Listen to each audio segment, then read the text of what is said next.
It's in your car, on your photographs, and around your finger. You eat with it, compute with it, and admire its beauty. Silver is one of the most singular and versatile metals known to man. Silver is an amazing metal.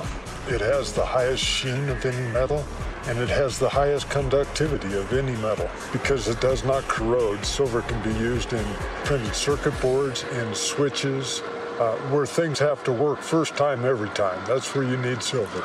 And the only way to get silver is to mine it.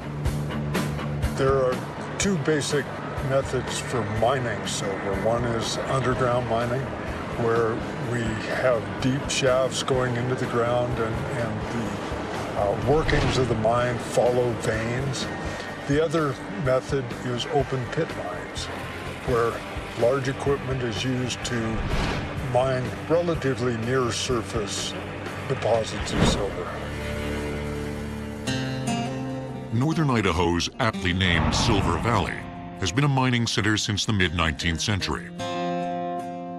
Over the decades, the region has produced 1.1 billion ounces of silver. Located here is the deepest operating silver mine in the United States. Hecla Mining Company is a 114-year-old mining company. We're here at the Lucky Friday mine in Idaho, which is our primary silver-producing mine, and has been operating since the 1940s. Lucky Friday sits in a picturesque tree-studded valley. Its small collection of muted green surface structures barely hints at what lies below, way below. The surface entrance into Lucky Friday extends straight down into the earth, 6,200 feet, equivalent to 4¼ Empire State Buildings. Branching out from its cylindrical concrete shaft is a series of horizontal tunnels, or drifts. 3 of the drifts extend out 1 mile from the shaft. The drifts terminate at the currently active ore veins, where smaller tunnels called stopes branch off. At the end of the stopes, you'll find the iconic figure that's carved out every inch of Lucky Friday's 20 miles of tunnels. The miner. It takes a special person to begin his shift by going down into a dark place. This is a real special breed of cat that works underground. Each day, dozens of miners call this netherworld of tunnels home.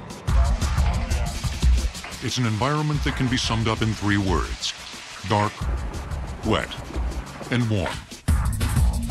And be sure to come armed with earplugs, because it's also loud. Despite the extreme conditions, the entire mine has to operate like one giant, smoothly synchronized machine. Its goal is simple: to move as much silver ore out of the earth as possible, every day. And since Lucky Friday's miners get paid not by how many hours they work, but by how much ore they move, no one wants to be responsible for slowing down the machine. Arguably the most critical cog in the mine machine is the elevator hoist. The hoist runs the entire 6,200-foot length of the shaft and is the only way workers, supplies, and ore can be transported above and below ground. It's the mine's umbilical cord. All workers come underground at the start of shift and they leave at the end of shift via the shaft.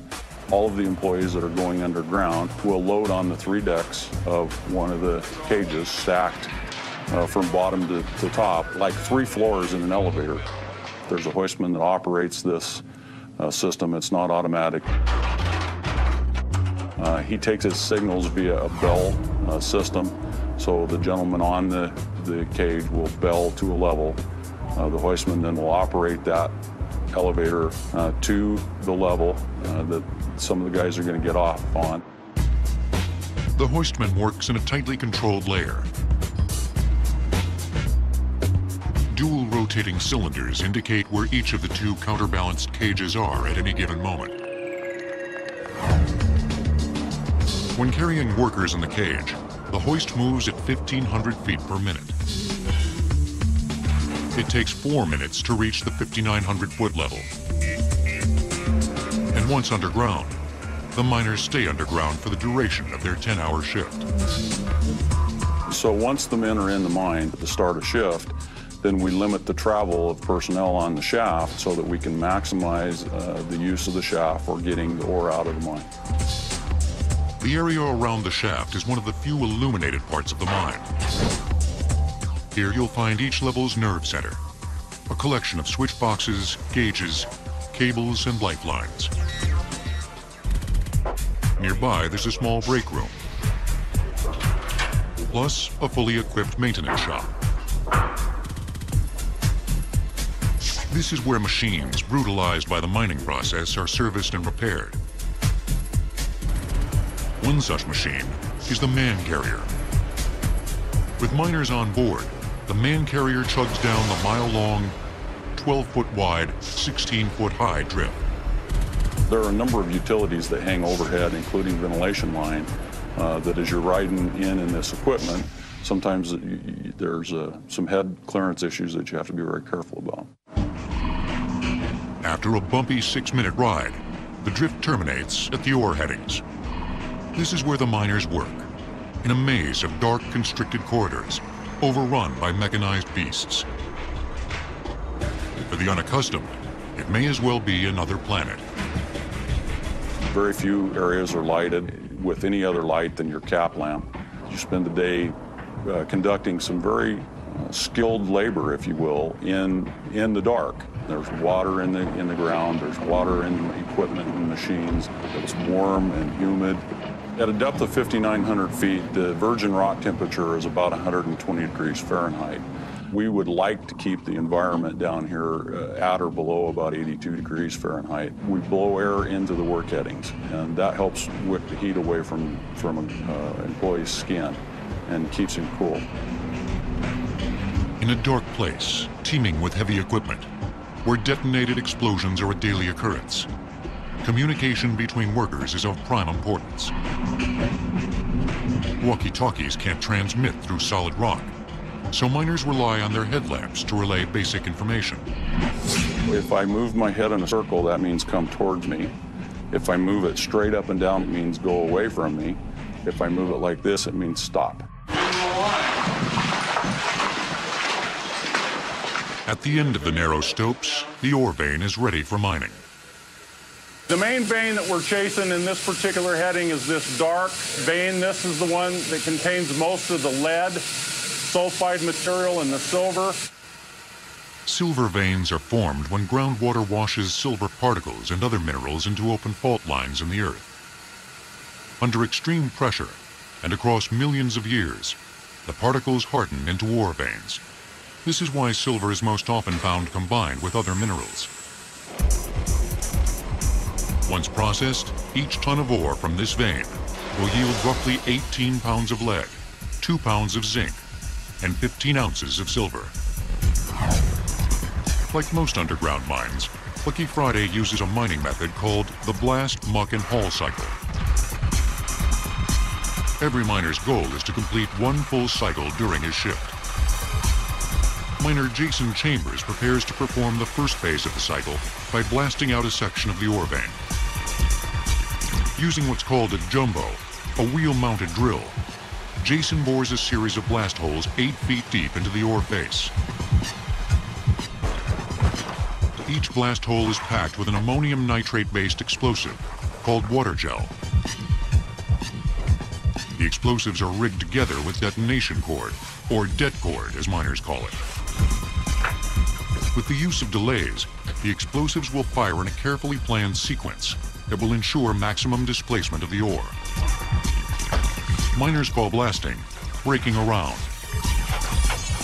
This is fuse primer. It has a primer on one end and an igniter on the other end.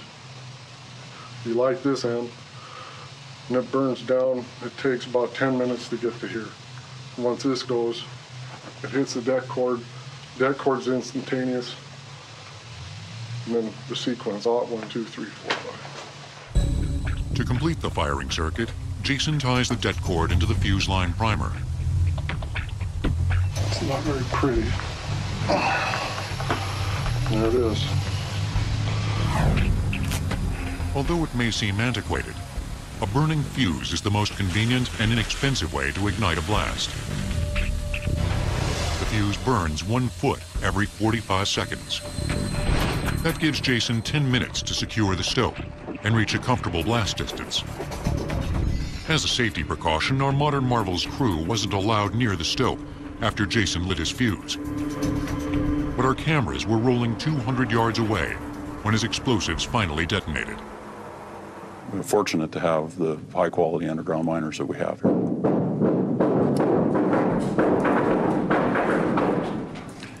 And when they shoot a blast like that, they're breaking around that's making silver, lead, and zinc for us. That's the sound of money being made. When a miner first enters a stope after a blast, he uses a scaling bar to bring down any loose material. When a miner drills and blasts and opens up a new foot in a drift or in a tunnel, he is the first person to ever stand in that location, ever. It's almost like going to the moon. After scaling, miners drive 4-foot-long expanding rock bolts into the ceiling and walls, or in mining terms, the back and ribs of the stope. The bolts compress the rock to help prevent cave-ins. To bore the holes, as well as drive the bolts, workers use silver mining's perennial workhorse, the 95-pound jackleg drill. Powered by compressed air, it emits water at the tip to keep dust at bay. This is a Gardner Denver 83 jackleg drill. And this is the leg part of the machine. This is what actually pushes the machine forward. It's controlled by a sporn cob valve here. The more you turn it, the more air is fed to this leg, and the harder the leg pushes, the further it goes up. To lessen the jackleg's ear-shattering clamor, miners retrofit their machines with custom noise mufflers. Rubber tires on here are actually old tires off of cars. When you buy a machine, it's bare. We put these on when we get them. With the back and ribs of his stope bolted and secured, Jason now moves in with an LHD, or load haul dump machine. He uses it to remove the broken ore, or muck as it's now called. Because LHDs are constantly backing in and out of stopes, the operator sits sideways, allowing him to easily see in both directions. Over several trips, Jason transfers all the muck from his stope to a holding area called a muck bay.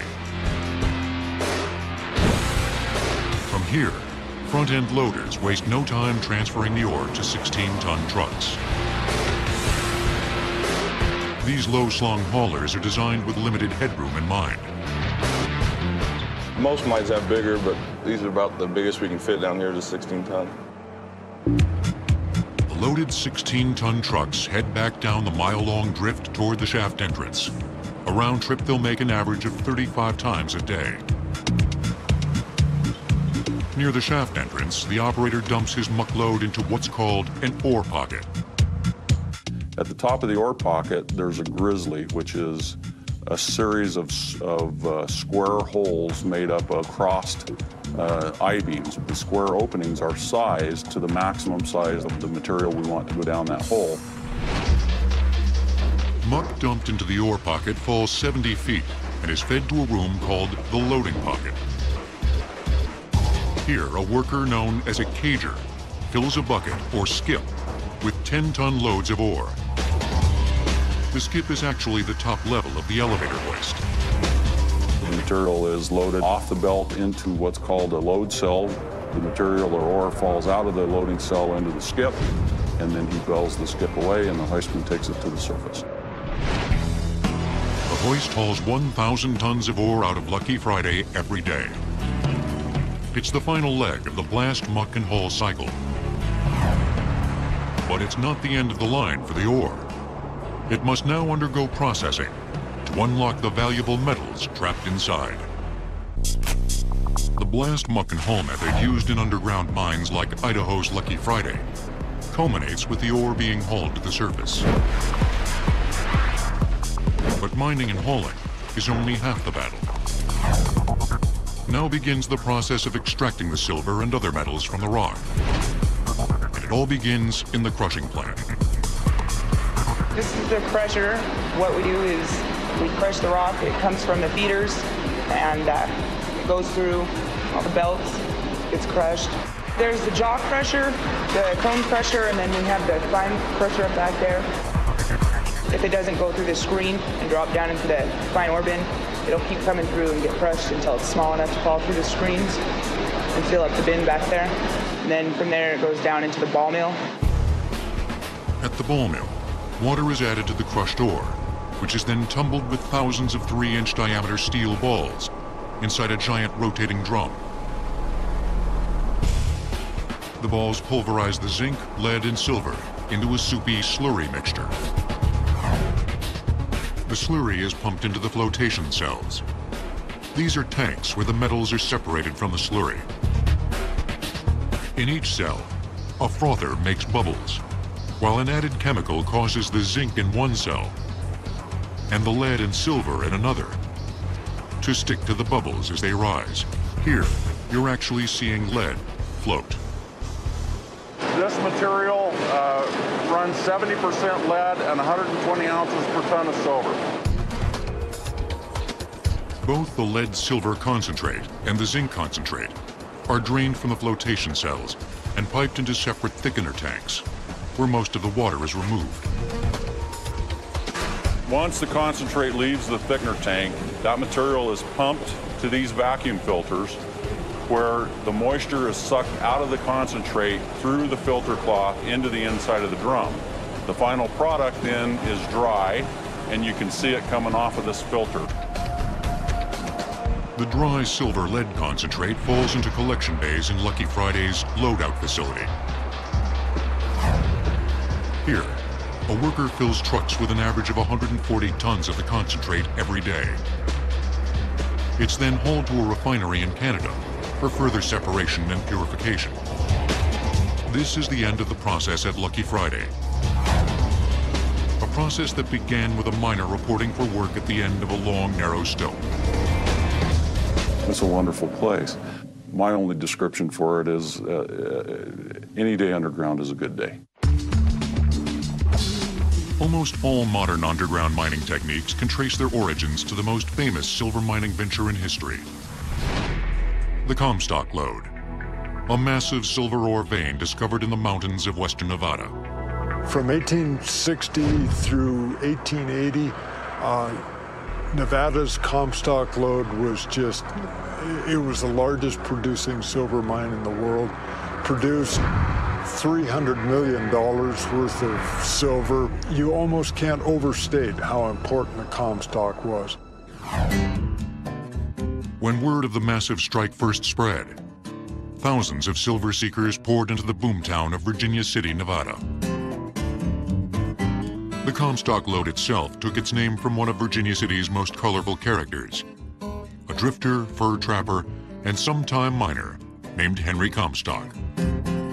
Henry Comstock was a shiftless individual, to tell you the truth. He was always looking to make a buck. In June of 1859, two Irishmen, Peter O'Reilly and Patrick McLaughlin, were on the north end of the lode here when Henry Comstock came by and told the two men that they were digging on his property, which was an outright lie, and he didn't own the property. So they had a real quick little conference there, and they thought that 2/3 of something was better than 100% of nothing, so they cut him in for a 1/3 share. And Comstock was a braggart, and he was telling everybody that it was my strike, my lode. And pretty soon the people from down below were saying, let's go up to the Comstock Lode in Virginia City, and that's how it got its name. When the miners sank their first underground shafts, they had to hack through crumbling, unstable earth, which frequently collapsed on top of them. In 1859, half dozen miners died at the Sulfur mine, which is in the north end of the lode. That was followed immediately by the total collapse of the Mexican mine just north of it, caving from the 300-foot level all the way to the surface. It became obvious then that they would have to either improve their timbering methods or they would not be able to mine here. Desperate for help, the Comstock workers called in Philip Diedesheimer, a young graduate of Germany's prestigious Freiburg School of Mines. One of the stories I've heard is that he was sitting up on the surface wondering what to do, and noticed the bees coming to the sagebrush, and recognized in a sudden flash of intuition that the honeycomb could provide an answer. Dietesheimer's timber honeycomb was called the square set, a simple wooden cube made of massive timbers. Like a honeycomb, each cube interlocked with other cubes. The interlocked cubes supported each other in layers, with floors and ceilings in between, like a giant underground building, or beehive. Basically, they're interlocking square cells of timber. They're notched to fit together. As you can see here. Because they form a cube or a box, they can withstand pressure equally from all 6 directions. There are no nails used in the construction. The pressure of the ground holds the unit together. If we were to remove the rock from around the timber, this would all fall apart.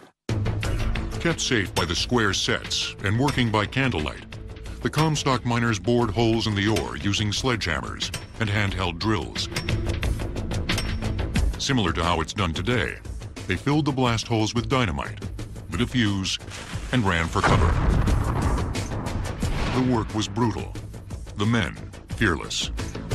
They were men who were very proud of their profession, and they were well paid. They were the highest paid miners in the world here. They were paid $4 a day, which was quite good in the 1860s and 70s. They were proud to be miners, and they were pretty tough guys. Toughness was mandatory for this job. At 2,000 feet below ground, tools were too hot to handle without gloves. Miners could work only a few minutes out of every hour before the heat exhausted them. They rested in special cooling rooms where they drank cold water and sucked ice gathered from nearby mountain peaks. Keeping the Comstock miners comfortable was only half the battle. Keeping them alive continued to provide its own set of challenges. Despite the invention of the square set, working deep underground remained a dangerous and deadly pursuit. At the base of a tree-lined mountain in Idaho's Silver Valley stands a grim reminder of the dangers faced by every miner. A monument to the 91 men who perished in the Sunshine Silver Mine fire in 1972. At the time, the Sunshine Mine had a very large number of stopes that had a lot of timber in those stopes. Somehow, a fire started in the old workings that were not accessible, and a large number of miners perished in that fire from carbon monoxide poisoning mainly. The tragedy led to a host of new safety regulations, including a law that requires every underground mine to provide workers with a device called a self-rescuer. How it works kind of like a snorkel. What you'll do is take your hard hat off and bite down on these lugs, just like a snorkel would be. A self-rescuer uses a chemical process to convert deadly carbon monoxide to breathable carbon dioxide. It's effective for about an hour. Improvements in safety over the last, decades has been incredible. You go to any mine and there is an ethic today that safety is the most important job on the property. But things were very different back in the Comstock days, when safety took a backseat to productivity. One infamous example was the invention of the steam-powered drill, later replaced by the compressed air-powered drill. The efficient new device enabled miners to work much faster and with less exertion. It also allowed mine owners to employ fewer workers. Those workers, however, discovered a disturbing downside to the device. As it penetrated rock, it produced a fine dust that ravaged their lungs when inhaled. Hundreds died of a chronic respiratory illness that came to be called miner's consumption. today's mines, the high-powered drills emit water from their tips. The water suppresses the dangerous rock dust and keeps it from becoming airborne. In addition to miners' consumption, the Comstock laborers also risked severe burns and even lethal scalding. As the drills bored into ancient volcanic rock, they struck springs as hot as 170 degrees Fahrenheit. Tunnels often flooded with the scalding water. All kinds of stories about people coming, having bad experiences with that hot water. When I've heard a man fell in, and even though they pulled him out right away, he was so burned and so boiled that his skin was destroyed, and he didn't live another day. Using a newly built railroad, the Comstock mines imported huge steam engines, powerful enough to pump the tunnels dry. These pumps were some of the biggest steam engines in the world. The largest pumps had massive cylinders, 8 feet 4 inches in diameter, that weighed 43 tons. These cylinders turned a cast iron flywheel weighing 110 tons and measuring 40 feet across. The enormous flywheel drove a pump rod that plunged 3,000 feet into the earth, over half a mile. Rising and falling 10 times a minute, the pump rod could lift 2 million gallons of water from a mine in a single day. By the early 1880s, the steam-powered hoists had hauled just about all that the Comstock mines had to offer. After extracting more than 7 million tons of silver ore, worth more than $300 million, equivalent to $5 billion today, the boom days of the Comstock lode were coming to an end. The miners and dreamers began leaving the area for new silver strikes in Tombstone, Arizona, and Idaho's Silver Valley. They left behind hundreds of their comrades who died mining the Comstock lode, some in the Virginia City Cemetery, others in the 750 miles of shafts and tunnels. But in decades to come, the impact of their pioneering efforts would endure. The Comstock's legacy has been certainly a lot of innovation for modern mining. We've adopted many of the techniques that were developed in the Comstock. Ideas about ground control, that is, how do you support the ground around you? New ideas came out of the Comstock lode. Today, silver is still being mined near Virginia City, but with tools and techniques unimaginable to the pioneers of the past.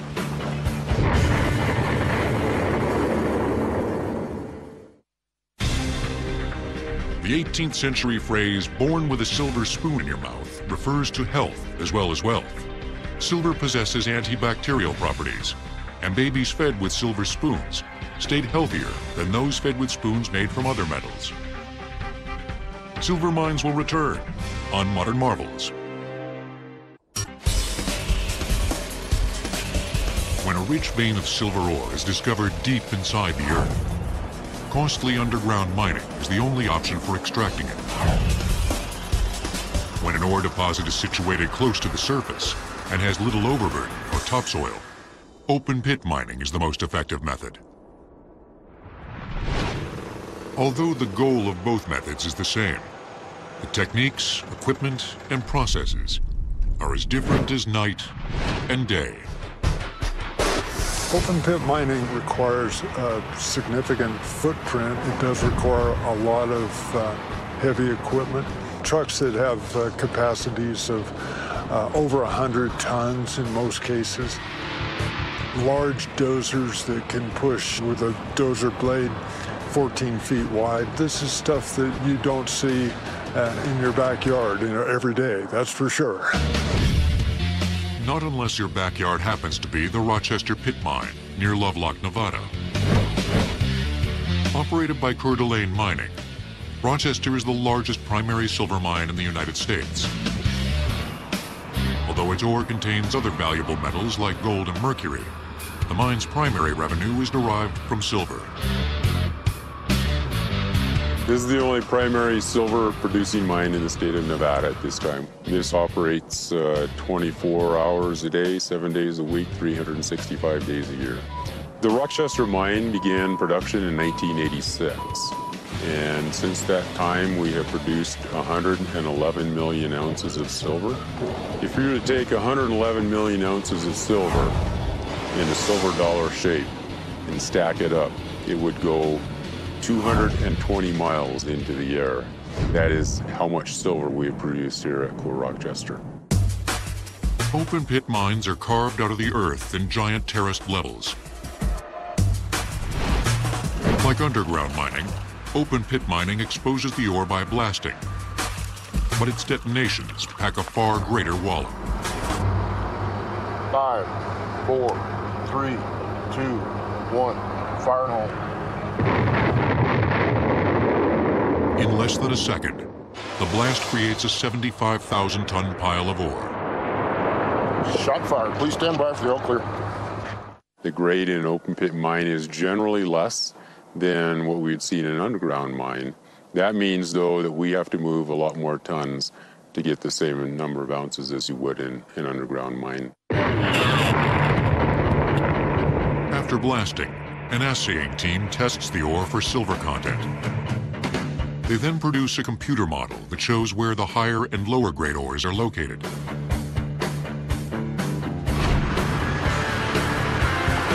Around the clock, 100-ton capacity trucks wind their way out of the pit.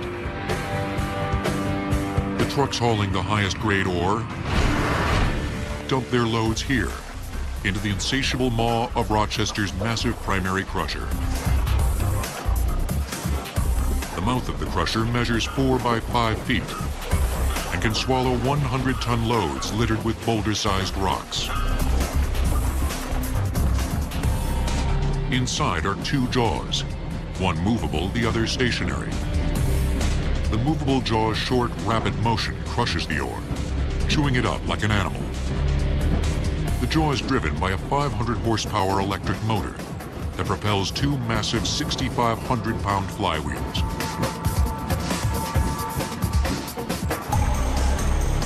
The ore exiting the primary crusher travels along a conveyor belt on its way through 2 more crushers. Finally, it emerges at the end, no bigger than 3/8 inch sized gravel. While all this is happening, the lower grade ore bypasses all the crushers in order to save time and money. Containing small amounts of valuable silver, it's still worth processing using the same method as the crushed ore. Because Rochester produces 50,000 tons of ore a day, a bulk processing method called cyanide heap leaching is used. It all happens on an enormous apparatus covering hundreds of acres, called a leach pad. A leach pad starts as a giant plastic liner placed on inclined, compacted clay. A 20-foot deep layer of ore is then dumped onto the pad.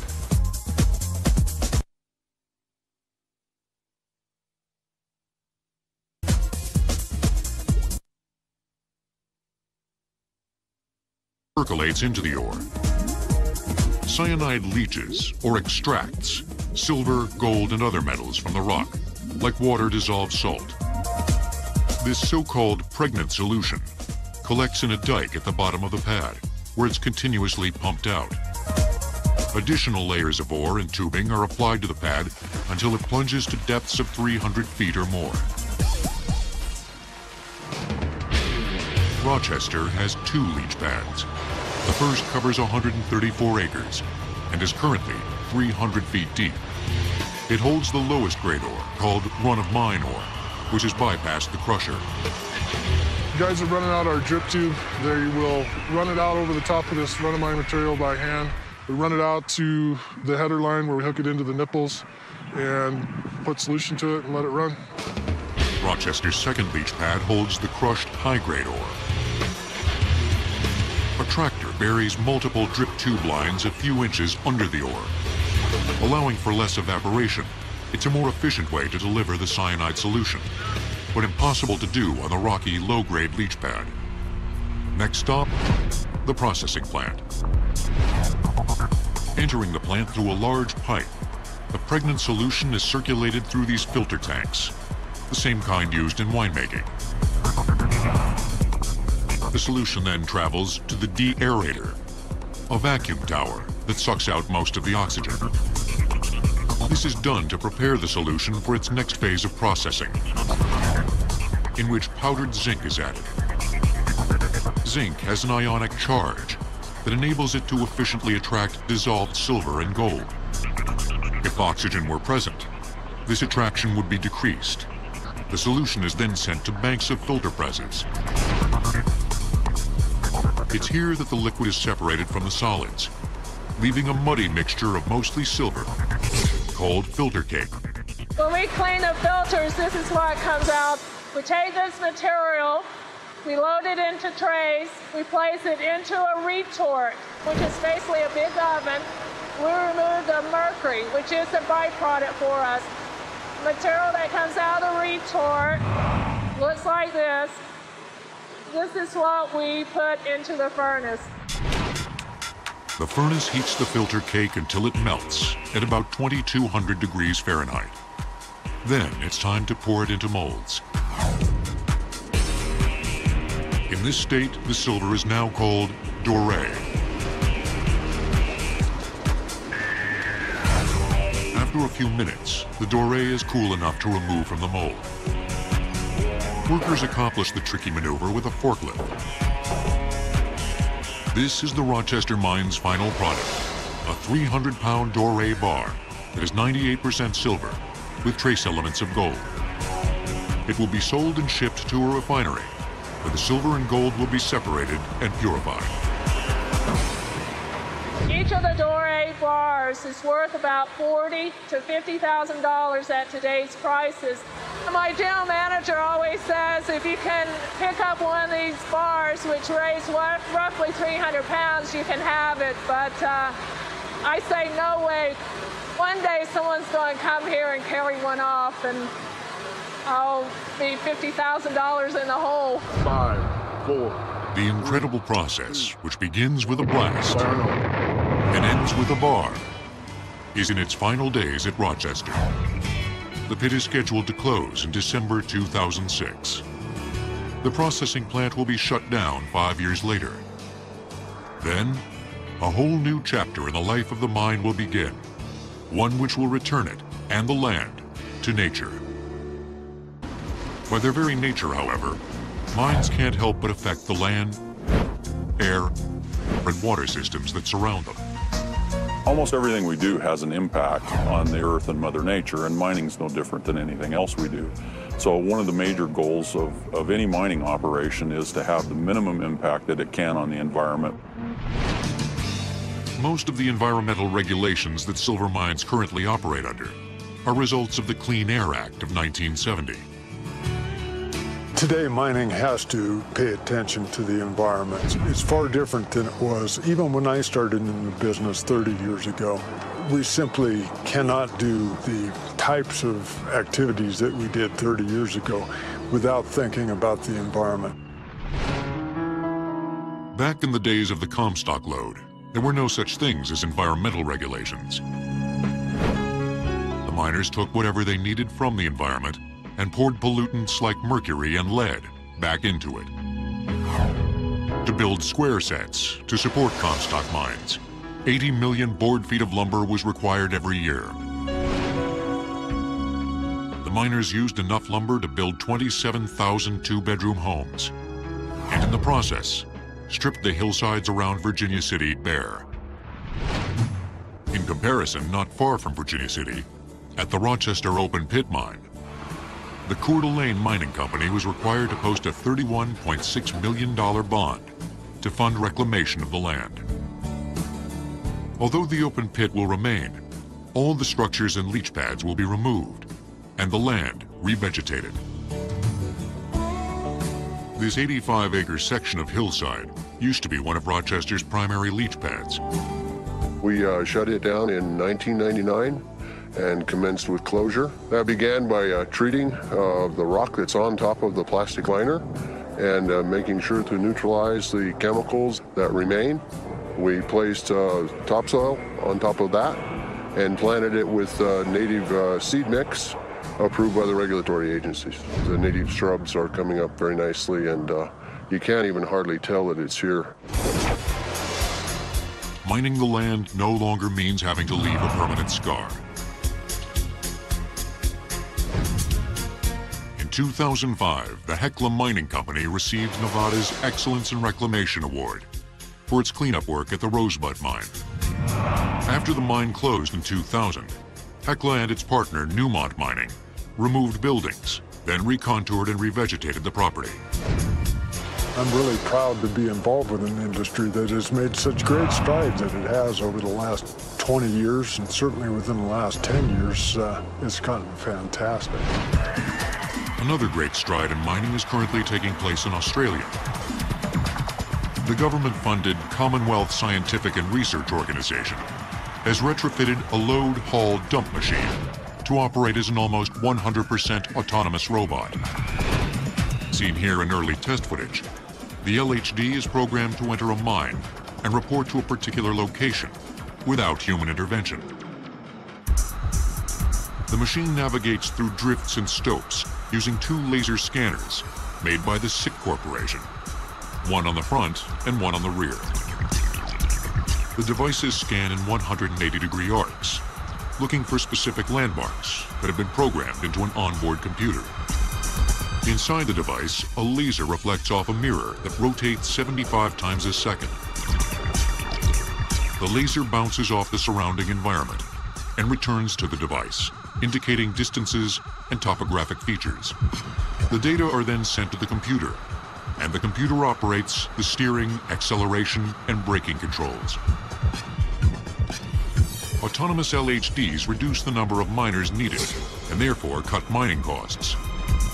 If there are ways to produce an ounce of silver that costs less money, that way is going to be used. So robotics may very well have a major role in the future of mining. Until that future comes, mining will continue to be done the traditional way, with muscle, might, machines, and miners.